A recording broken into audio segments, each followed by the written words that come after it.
2 விஷயம் உங்கள் வாழ்க்கையில் இருந்துச்சுன்னா எல்லாம் உங்களை பாதுகாத்துக்கிட்டே இருப்பான். முக்கியமான அறிவுரையை எடுத்துக்கோங்க. இது இந்த ஒட்டுமொத்த இந்த அமர்வுலையும் எனக்கும் உங்களுக்கும் நான் சொல்லக்கூடிய மிக முக்கியமான அறிவுரையில் இது ஒன்று. 2 விஷயம் உங்கள் வாழ்க்கையில் இருந்துச்சுன்னா அல்லாஹ் வந்து உங்களை எல்லா இடத்துலையும் பாதுகாப்பான்.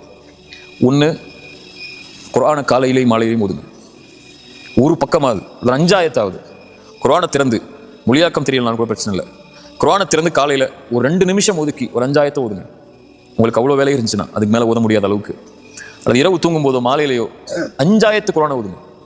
5 ஆயத்துக்கு 5 ஆயத்தை தான் ஓதணும்னு நான் சொல்லலை. அவ்வளோ, அதை விட உங்களுக்கு நேரம் இல்லை அப்படிங்கிற பட்சத்தில் சொல்கிறேன். குறைஞ்சபட்சம் உங்களுக்கு தாய் இந்த உயிரோடு இருந்தால் ஒவ்வொரு நாளும் அவங்கள்ட்ட பேசுங்க கண்ணியமான முறையில்.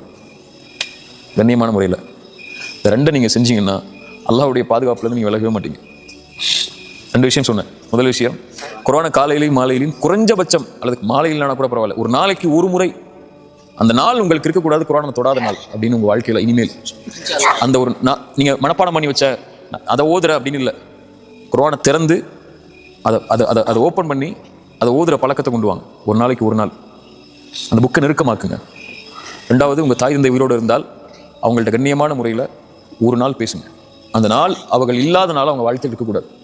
அவங்களோட நீங்கள் தொடர்பில் இல்லாத ஒரு நாள் உங்கள் லைஃப்லையோ, அல்லது குர்ஆனோட நீங்கள் பேசின, அல்லது குர்ஆன் உங்களுடைய நாவில் பேச வைக்காத ஒரு நாளோ, அல்லாஹ்வுடைய வார்த்தையை உங்கள் நாவு உச்சரிக்காத ஒரு நாளோ, தாய் தந்தையுடைய உரையாடல் உங்கள் நாவில் இல்லாத ஒரு நாளோ வாழ்க்கையில் இல்லாமல் நீங்கள் ஆக்குனீங்கன்னா ஒவ்வொரு நாளும் அல்லாஹ்வுடைய பாதுகாப்பிலேயே தான் இருப்பீங்க.